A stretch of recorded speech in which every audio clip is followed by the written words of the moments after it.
बिस्मिल्लाहिर्रहमानिर्रहीम। मैं हूं नुमान मोहम्मद खान बुज़दार एडवोकेट और आप देख रहे हैं बुज़दार लॉ फर्म। अगर आपने अभी तक मेरा channel Buzdar law firm subscribe नहीं किया तो आपसे रिक्वेस्ट है इसको सब्सक्राइब कर लें ताकि आपको मेरे आने वाली हर वीडियो मिल सके। मेरा यह ईमान है, आप जो चीज बांटेंगे वही मिलेगी, आप खैर बांटेंगे खैर मिलेगी। आज हम लॉ गेट के स्टूडेंट्स के लिए सीपीसी स्टार्ट कर रहे हैं और आज सीपीसी के मुतालिक हमारा पहला लेक्चर है। हम आज डिस्कस करेंगे सीपीसी का सेक्शन 9। बेसिकली सीपीसी का सेक्शन 9 सिविल कोर्ट्स की जुरिसडिक्शन के बारे में हमें बताता है कि सिविल कोर्ट कौन से केसेस सुन सकती है और कौन से केसेस नहीं सुन सकती। देखिए, इस सेक्शन के दो पार्ट है। पहला पार्ट कहता है कि सिविल कोर्ट तमाम केसेस जो सिविल नेचर के हैं वो सुन सकती है। इसका दूसरा पार्ट है वो ये कहता है सिवाय उन केसेस को जिसको एक्सप्रेसली या इम्प्लाइडली बैरिड ना किया गया हो, मना ना किया गया हो, उनको वो नहीं सुन सकती। पहले पार्ट में कहा गया है कि सिविल कोर्ट जो है वो तमाम केसेस सिविल नेचर के सुन सकती है। दूसरे पार्ट में कहा गया है सिवाय उन केसेस को जिनको एक्सप्रेसली या इम्प्लाइडली बैरिड ना किया गया हो, मना ना किया गया हो, उनको नहीं सुन सकती। एक और चीज, civil court religious matter, social matter, political matters के मुतालिक केसेस को नहीं सुन सकती। लेकिन कोई ऐसे केसेस जिनमें प्राइमरी सवाल या प्राइमरी इशू जो है वो राइट ऑफ प्रॉपर्टी हो या ऑफिस हो और वो डिपेंड कर रहा हो किसी रिलीजियस इशू पर, मैटर पर या सेरेमनीज पर, देन उस केसेस के अंदर उस primary issue right of property के लिए या राइट ऑफ ऑफिस के लिए रिलीजियस मैटर को भी डिसाइड कर दिया जाएगा, अदरवाइज नहीं सुन सकती।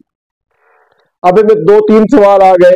पहला सवाल हो गया सिविल नेचर क्या है, दूसरी चीज एक्सप्रेसली बैरिड कौन सी चीज होती है और इम्प्लाइडली बैरिड क्या चीज होती है, ये भी हम आपको इसमें वीडियो में बताएंगे।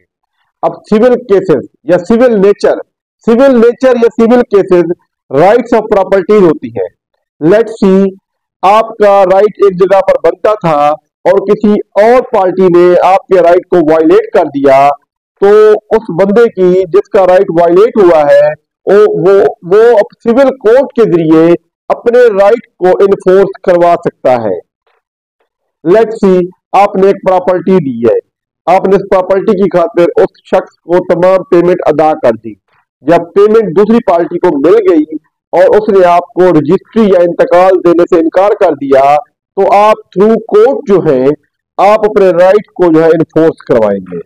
मींस सिविल केसेस जो है वो विद इन पार्टी ही होता है, जबकि जो क्रिमिनल केसेस है वो विद इन पार्टीज नहीं होता, वो सरकार के खिलाफ होता है, वो सोसाइटी के खिलाफ होता है, वो किसी ऐसे बंदे के खिलाफ होता है जिसने ऑफेंस किया हो।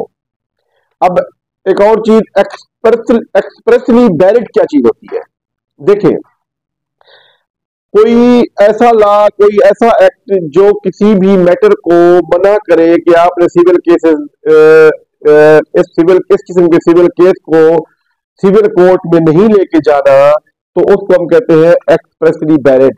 केस को बैरिड कर दिया गया है, इसको किसी एक्ट ने, किसी रूल ने, किसी ऑर्डर ने मना कर दिया है। लेट्स सी, फैमिली केसेस हैं, ये बेसिकली ये भी राइट्स के मुतालिक होते हैं, आपके पर्सनल राइट्स इन्वॉल्व होते हैं उसके अंदर। लेबर के केसेस हैं, उसमें भी राइट्स इन्वॉल्व होते हैं। बैंकिंग कोर्ट के केसेस होते हैं, उसमें भी राइट्स इन्वॉल्व होते हैं। अब अगर हम मिसाल दें फैमिली केसेस की, जो फैमिली एक्ट 1964 है, उसने एक बैरिड लगा दिया है कि ये फैमिली केसेस को फैमिली कोर्ट ही सुनेगी, इसको सिविल कोर्ट नहीं सुन सकती। बैंकिंग के जो केसेस हैं उसको बैंकिंग कोर्ट ही सुन सकती है और उसको भी सिविल कोर्ट नहीं सुन सकती। इसको कहते हैं एक्सप्रेसली बैरिड।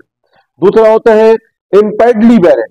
इम्प्लाइडली बैरिड का मतलब ये होता है वो केसेस जिनको हम समझते हैं कि ये मैटर जो है सिविल कोर्ट नहीं सुन सकती, हमारी समझ बूझ में आता है ऐसे केसेस को हम इम्प्लाइडली बैरिड कहते हैं। लेट्स सी, मैंने कोर्ट के अंदर एक केस किया और मुझे पता था कि मैं हक पर हूं, लेकिन उसके बावजूद ऑनरेबल कोर्ट ने, जज साहब ने मेरे खिलाफ फैसला दे दिया। इसका मतलब ये नहीं है कि अगर मैं समझता हूं कि मैं हक पर हूं और मेरे राइट्स जो है वो वायलेट हुए हैं और मैं जज साहब के खिलाफ सिविल कोर्ट आ जाऊं, नहीं, ये नहीं हो सकता। मीन ऐसे केसेस जिनको आप समझते हैं कि आप इम्पेडली भी मीन ये सिविल कोर्ट में नहीं जा सकते, तो ऐसे केसेस भी आप सिविल कोर्ट में नहीं कर सकते। उम्मीद है आज का सेक्शन आपको समझ आ गया होगा। अल्लाह हाफ़िज़।